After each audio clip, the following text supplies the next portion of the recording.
الحمد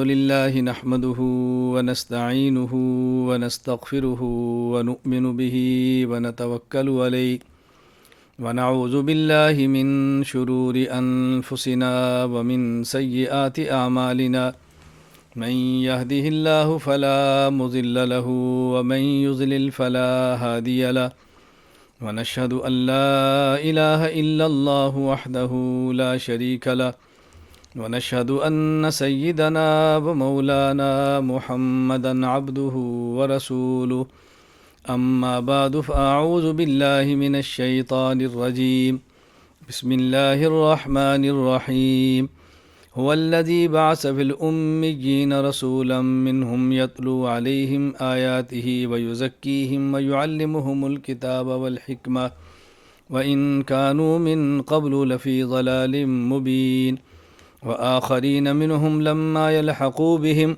وهو العزيز الحكيم ذلك فضل الله يؤتيه من يشاء والله ذو الفضل العظيم يا رب صل وسلم دائما أبدا على حبيبك خير الخلق كلهم هو الحبيب الذي ترجى شفاعته لكل هول من الأحوال مقتحم اللهم صل على محمد وعلى آل محمد كما صليت على إبراهيم وعلى آل إبراهيم إنك حميد مجيد اللهم بارك على محمد وعلى آل محمد كما باركت على إبراهيم وعلى آل إبراهيم إنك حميد مجيد۔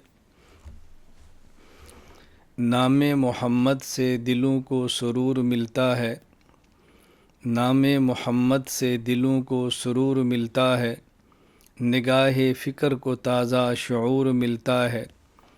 نصیب کیسا بھی ہو واسطہ محمد کا دے کے، نصیب کیسا بھی ہو وسیلہ احمد کا دے کے، خدا سے جو بھی مانگیں ضرور ملتا ہے۔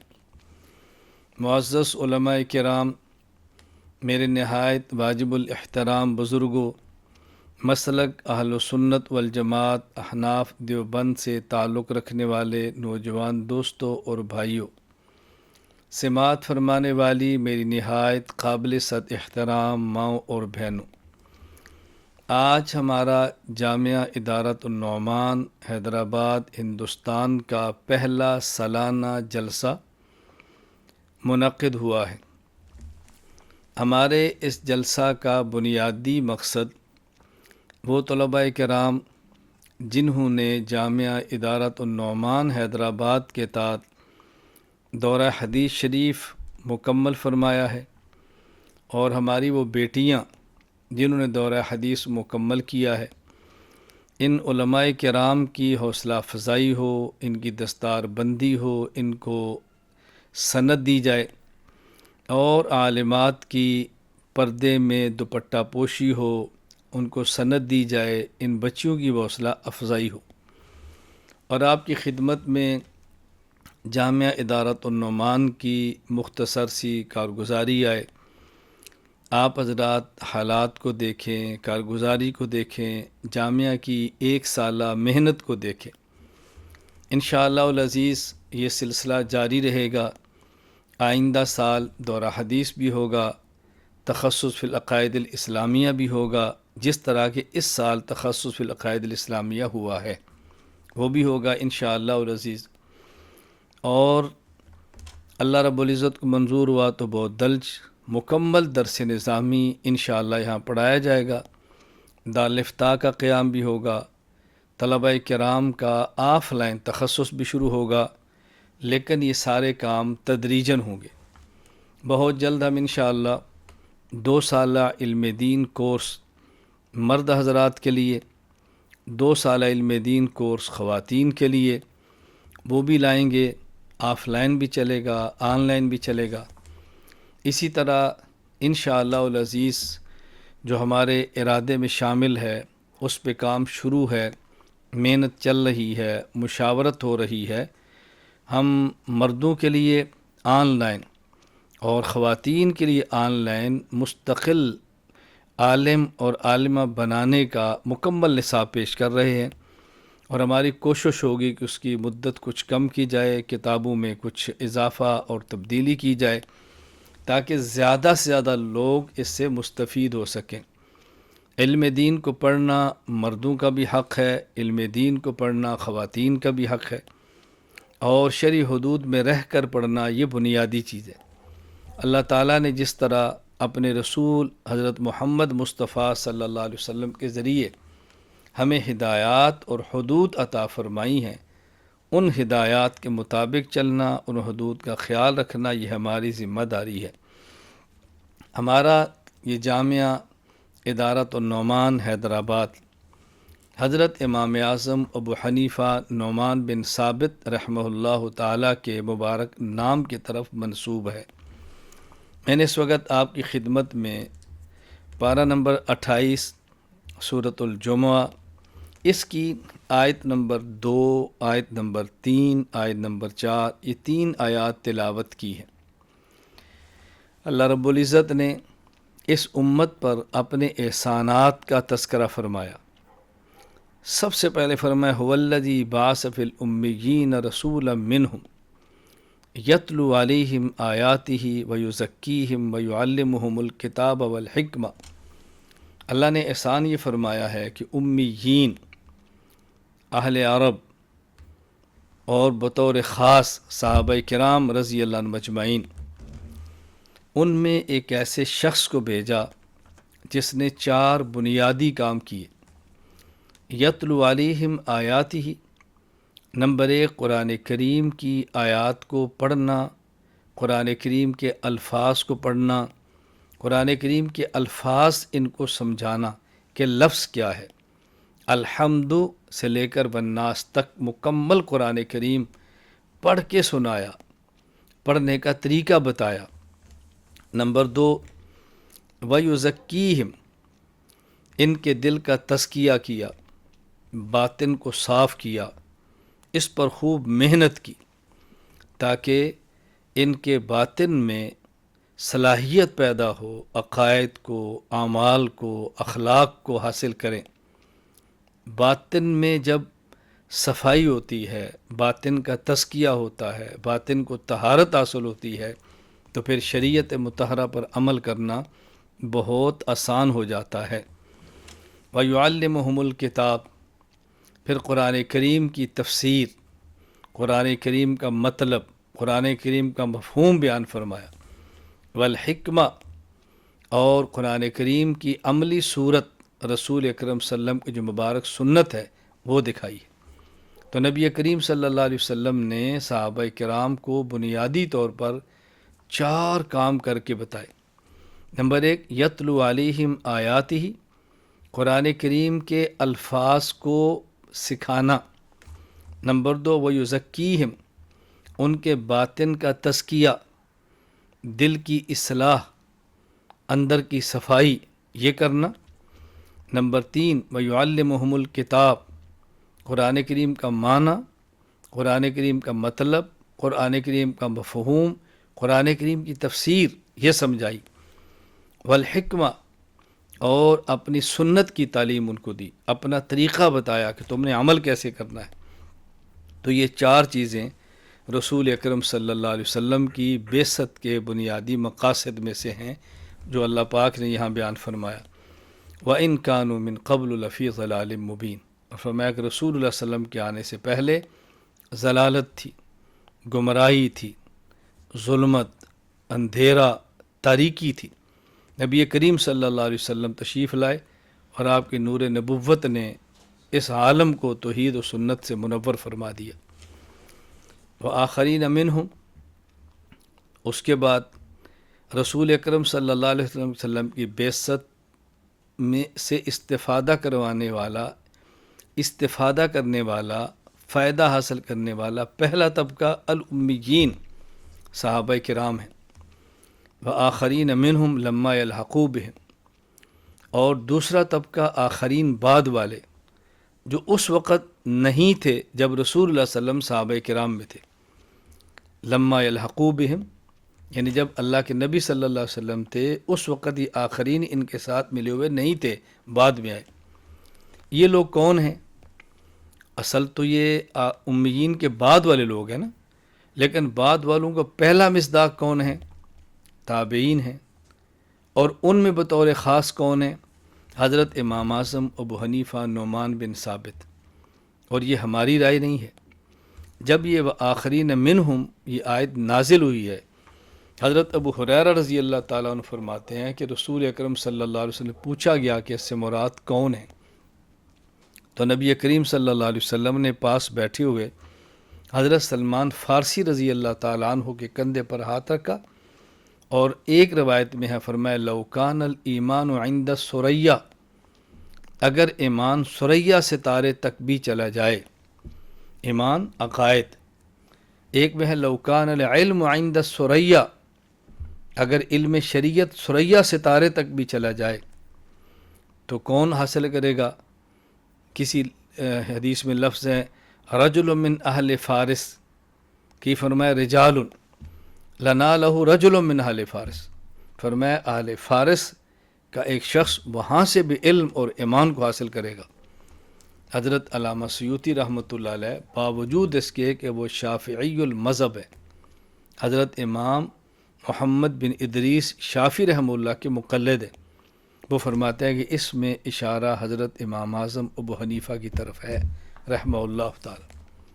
امام ابو حنیفہ فارسی النسل ہے، فارسی النسل ہے، اور اللہ پاک نے ان سے کتنا کام لیا۔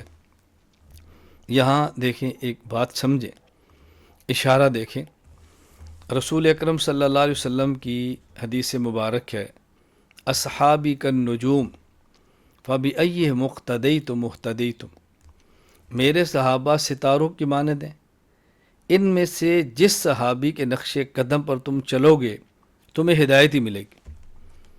اللہ اکبر۔ ادھر کیا فرمایا؟ لو کان العلم عند ثریہ، لو کان الایمان عند ثریہ، ثریہ ستارہ ہے نا، اگر کسی دور ستارے کے پاس بھی علم اور ایمان ہوگا تو فارسی شخص وہاں سے لے گا۔ اور کیا فرمایا؟ اصحابی کالنجوم فبأیہم اقتدیتم اہتدیتم، نجوم ہدایت صحابہ ہیں، ستاروں سے ہدایت ملے گی۔ تو رسول اکرم صلی اللہ علیہ وسلم اگر آفتاب نبوت ہیں تو صحابہ اسی آفتاب نبوت کے ستارے ہیں۔ تو نبی پاک صلی اللہ علیہ وسلم کی ان دونوں باتوں کا آپ ملائیں ذرا، صحابہ ستاروں کی مانند ہیں، اور جو شخص کسی بھی صحابی کے نقش قدم پر چلے گا تو ہدایت یافتہ ہوگا۔ نمبر 2، ایمان اور علم اگر ثریہ ستارے کے پاس بھی ہوگا تو فارسی وہاں سے لائے گا۔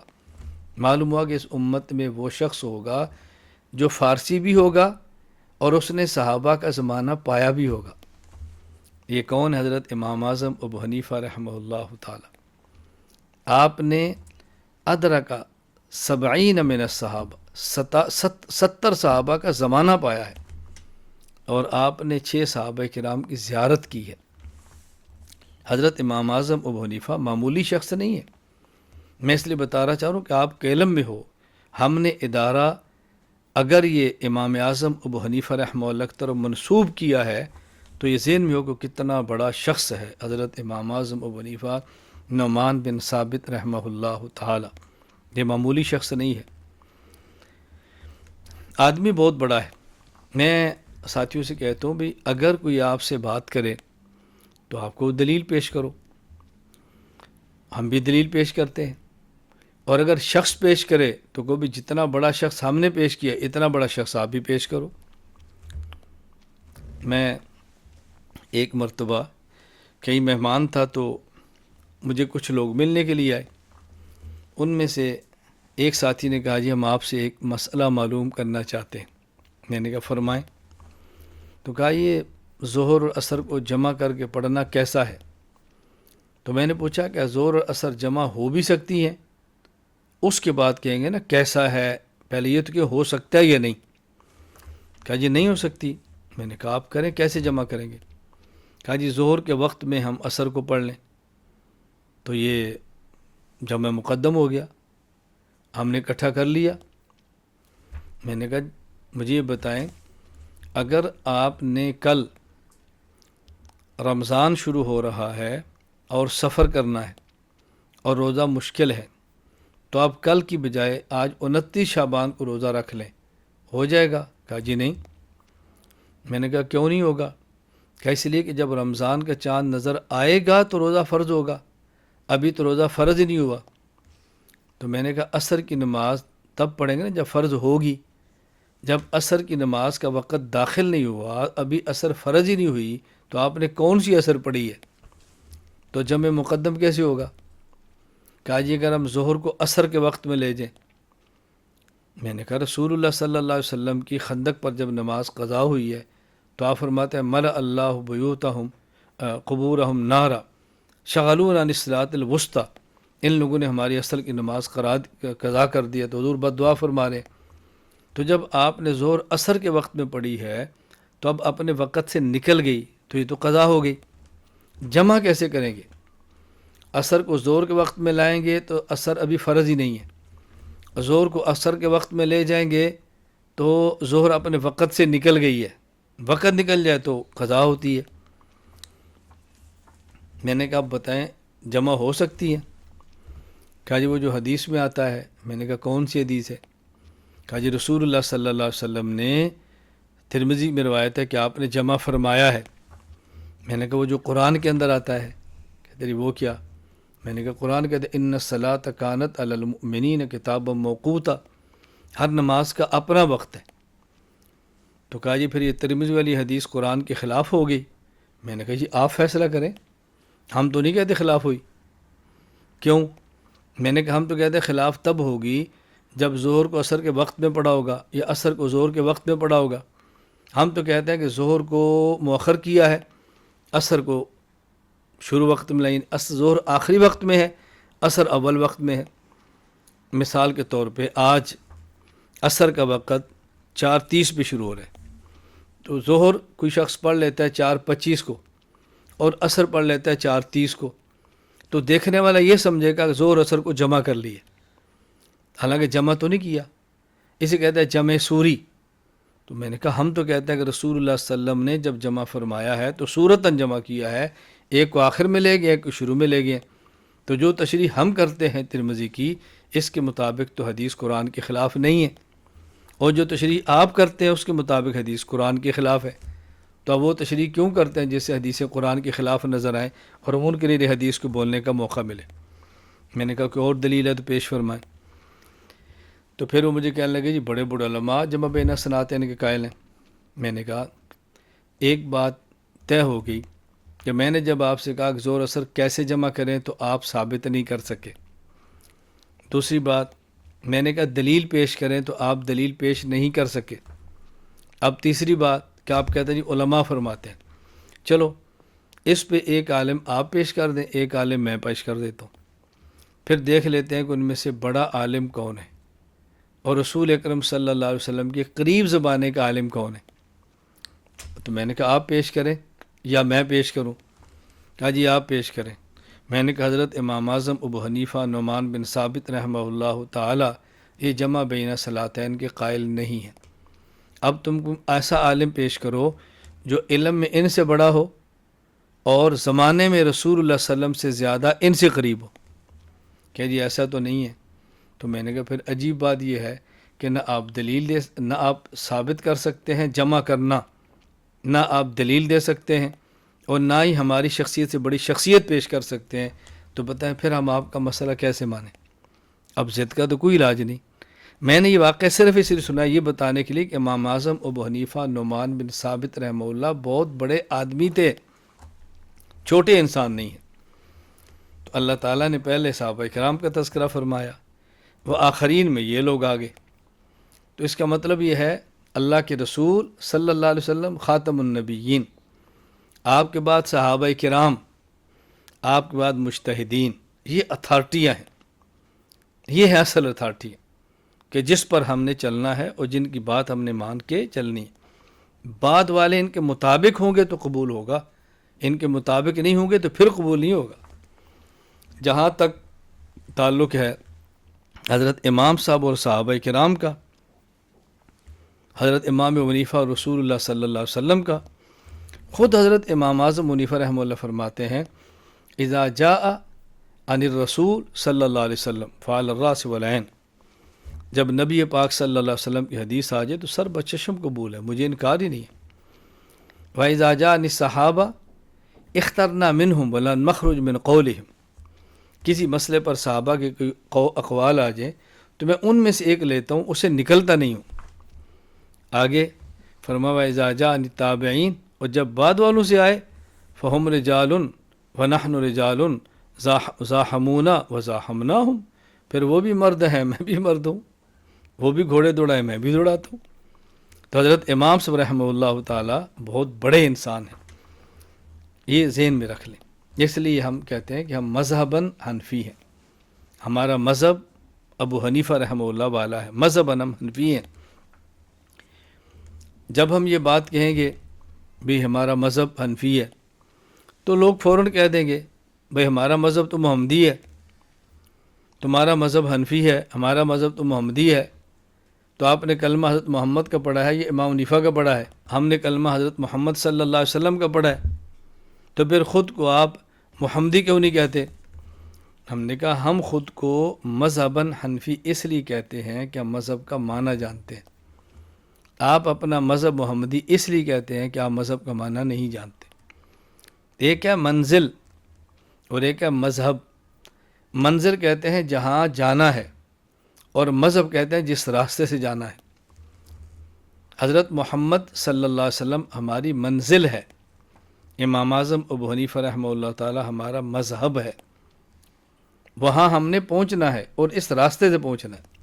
وہاں تک پہنچنے کے 4 راستے ہیں، مثلا حنفی، مالکی، شافعی، حنبلی، تو ہم نے ان میں سے ایک راستہ اختیار کیا ہے۔ کسی منزل تک پہنچنے کے 4 راستے ہو سکتے ہیں، ان میں جو راستہ کسی کو بہتر لگتا ہے اس راستے کو بندہ قبول کرتا ہے۔ تو میں اس لیے گزارش کرتا ہوں کہ اس بات کو ذہن نشین فرما لیں کہ ہم مذہباً حنفی ہیں۔ حضرت امام اعظم ابو حنیفہ کا نام ہے نعمان بن ثابت، اور ابو حنیفہ آپ کی کنیت ہے، اور یہ کنیت نسبی نہیں ہے، کنیت وصفی ہے۔ کنیت نسبی کہتے ہیں بیٹے کی وجہ سے ابو القاسم، اور کنیت وصفی کسی خاص صفت کی وجہ سے، جس طرح حضرت عبد الرحمن کو کہتے ہیں ابو ہریرہ بلی والے، اس کا معنی کوئی بلی کے باپ تو نہیں ہے نا، بلی کے بچے والے۔ حضرت علی کہتے ہیں ابو تراب، اب اس کا معنی مٹی کا باپ تو نہیں ہے نا، علی مٹی والا، یعنی آپ لیٹے تھے جسم مبارک میں مٹی لگی تھی تو حضور نے فرمایا قم یا ابا تراب، اے مٹی والے اٹھ جا۔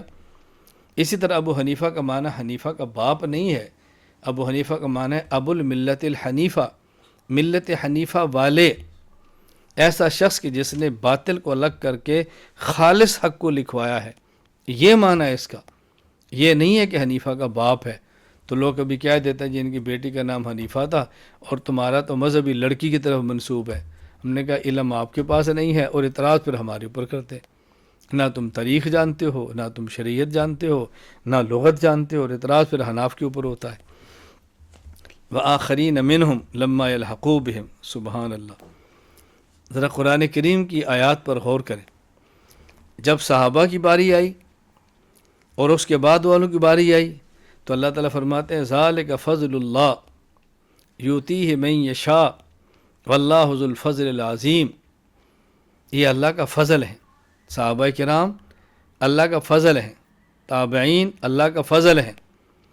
اس کے بعد مثل الذین حملوا التوراۃ ثم لم یحملوها کمثل الحمار یحمل اسفارا، پھر ان کی مخالفت کرنے والے وہ کون ہیں؟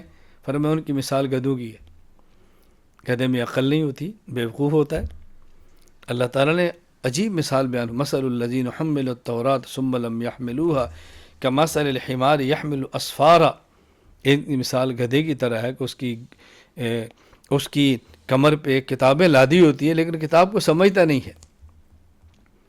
ہمارے ہاں دنیا میں کسی بھی شخص کی کوئی ایک صفت بیان کرنے کے لیے کسی جانور کا نام لیا جاتا ہے، فلاں بندہ تو شیر ہے یعنی بہت دلیر ہے، فلاں بندہ تو چیتا ہے یعنی بہت تیز ہے، فلاں تو لومڑ ہے یعنی بہت چلاک ہے، فلاں بندہ تو کوا ہے یعنی بہت ہوشیار ہے، فلاں تو بھینس ہے یعنی بہت سست ہے، فلاں تو خرگوش ہے یعنی رفتار اس کی بہت زیادہ ہے. اس طرح نام لیے جاتے ہیں. اور فلاں بندہ گدھا ہے یعنی بیوقوف ہے. اس کا معنی صحابہ کرام، اہل علم، اہل عقل، تابعین، ائمہ مجتہدین، اہل علم، اہل عقل، اور ان کی مخالفت کرنے والے وہ کم عقل ہے. اس لیے قرآن ان کو کہتا ہے مثل الذین حملوا التوراۃ ثم لم يحملوها كمثل الحمار يحمل اسفارا. اللہ اکبر. اور جو ان کے خلاف بولتے ہیں اس کے لیے قرآن کیا کہتا ہے؟ کمثل الکلب ان تحمل علی یلہث او تترکہ یلہث. جو شخص نبی کی مخالفت میں اپنی زبان کھول لیتا ہے، قرآن کہتا ہے اس کی مثال تو کتے کی طرح ہے جو ہر وقت ہانپتا رہتا ہے. قرآن کتنی سخت تعبیرات اختیار کر رہا ہے ہمیں سمجھانے کے لیے کہ ہم ان بات کو سمجھیں. میں خیر عرض یہ کر رہا تھا کہ جامعہ ادارۃ النعمان کا سالانہ جلسہ ہے. جامعہ ادارۃ النعمان کے تحت علماء کرام نے تخصص فی العقائد الاسلامیہ آن لائن کیا ہے، دورہ حدیث شریف آن لائن کیا ہے، کیونکہ گزشتہ سال 2021 میں کرونا کی وجہ سے مدارس بند تھے، فزیکل کلاسیں نہیں تھیں، آف لائن کلاسیں نہیں تھیں، تو ہم نے اس کے تحت یہ شروع کر دیا. اب پوری دنیا میں آن لائن تعلیم کا نظام ہو رہا ہے تو ہم نے بھی شروع کیا. علماء کرام کو بطور خاص چاہیے اس جدید ٹیکنالوجی سے دائرہ شریعت میں رہتے ہوئے فائدہ حاصل کریں، استفادہ کریں، جدید سے جدید ٹیکنالوجی کو استعمال کریں. یہ ٹیکنالوجی اس لیے تو نہیں ہے کہ اسے کفر کو عام کیا جائے، یہ تو اس لیے ہے کہ اسے اسلام کو عام کیا جائے. لوگ ٹیکنالوجی بنائیں گے دین کو مٹانے کے لیے، ہم اس ٹیکنالوجی کو استعمال کریں دین کو پھیلانے کے لیے. واٹس ایپ سے لوگ اپنے مقاصد، ہم اپنے مقاصد جائز لیں گے. لوگ موبائل کو غلط مقصد میں استعمال کریں گے، ہم اس کو ٹھیک مقصد میں استعمال کریں گے. ایک ہی شخص ہے وہ چھری کو لے کے انسان کو کاٹ دیتا ہے، اور ایک ہی شخص ہے اسی چھری سے بکرے کو ذبح کر کے حلال کا گوشت کھا لیتا ہے. تو اب اس میں چھری کا قصور تو نہیں ہے نا، غلط اور ٹھیک ذبح کرنے والے کا قصور ہے. تو موبائل کا قصور تو نہیں ہے نا، موبائل کے استعمال پر مدار ہے. ٹھیک استعمال کریں گے تو نتیجہ ٹھیک نکلے گا، غلط استعمال کریں گے تو نتیجہ غلط نکلے گا. میں اس وقت ان تمام علماء کرام کو، ان تمام عالمات، اپنی بچیوں کو مبارکباد پیش کرتا ہوں کہ جنہوں نے دورہ حدیث کیا ہے. اللہ تعالیٰ قبول فرمائے، اللہ تعالیٰ ان سے راضی ہو جائے. میں دورہ حدیث کرنے والے علماء کرام سے، دورہ حدیث کرنے والی عالمات بچیوں سے گزارش کروں گا کہ شرعی حدود میں رہتے ہوئے دین کا کام کریں، شرعی حدود کو پامال نہ کریں، حدود شریعت میں رہ کر دین کا کام کریں. اپنے اپنے علاقے کو ترجیح دیں، اپنے اساتذہ سے تعلق رکھیں، اپنے مسلک کا کام کریں، اپنے اکابر کے ساتھ رہیں، اور اپنے اعمال کا بہت خیال کریں، اذکار کا خیال کریں، تلاوت کا خیال کریں، نوافل کا خیال کریں. اپنے آپ کو علمی اور عملی لحاظ سے بہت مضبوط اور پختہ رکھیں. اللہ تعالی ہم سب کو قبول فرمائے، اللہ تعالی ہم سب سے راضی ہو جائے، اللہ تعالی ہمیں دین کی خدمت کرنے کی توفیق عطا فرمائے. ہمارے تمام احباب جو جامعہ ادارۃ النعمان کے ذمہ داران ہیں، مفتی عبدالستار حنفی صاحب ہیں، مولانا اسد قاسمی صاحب ہیں، مفتی احمد شفیع صاحب ہیں، مولانا اکبر علی صاحب ہیں، مفتی ارشد صاحب ہیں، جن حضرات نے بھرپور توجہ دی ہے، اور ہمارے سب سے بڑے استاد مفتی شبیر حنفی صاحب ہیں، جن حضرات نے خوب دل جمی کے ساتھ اسباق پڑھائے ہیں، محنت کی ہے. اللہ تعالیٰ ان کی محنت قبول فرمائے، اللہ تعالیٰ ان کی محنت قبول فرمائے، اللہ تعالیٰ بہترین ان کو جزائے خیر عطا فرمائے. میں بس آخر میں طلباء کرام سے گزارش کروں گا، میرے لیے، اپنے اساتذہ کے لیے، اپنے لیے اللہ تعالیٰ سے دعا مانگتے رہیں اور دعاؤں کا اہتمام جاری رکھیں. اللہ تعالیٰ جامعہ ادارۃ النعمان کے فیض کو عام فرمائے، پورے ہند میں اس کے فیض کو عام فرمائے، شرور اور فتنوں سے محفوظ رکھے، خیر کے پھیلنے کا ذریعہ فرمائے. اللہ تعالیٰ ہم سب کا خاتمہ ایمان پر فرمائے، دنیا اور آخرت میں اپنے نیک بندوں کے ساتھ اللہ تعالیٰ میں شامل فرمائے۔ اللہ تعالیٰ ہماری اس محنت کو اپنے فضل سے، اپنے قلم سے قبول فرما لے۔ وآخر دعوانا ان الحمد للہ رب العالمین۔ السلام علیکم ورحمۃ اللہ وبرکاتہ۔